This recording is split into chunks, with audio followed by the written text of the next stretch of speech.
This is Sherry at AKA George Peach. My husband has been helping me work on the walls, the wainscoting. I call it wainscoting, but it's beadboard, and I'm going to put a trim on there. Had to use some foam to fill this gap in. I've been painting the cabinets, but I can't seem to get them on right. I know I labeled them, but for some reason I'm going to need his help again. He's mowing grass. But I also laid down a few pieces of the flooring that's going to go in. Looks pretty good, I think.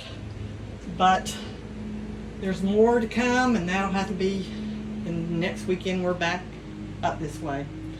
I hope you enjoy what we're doing, and any tips on how I can do it better, I'm all open to it.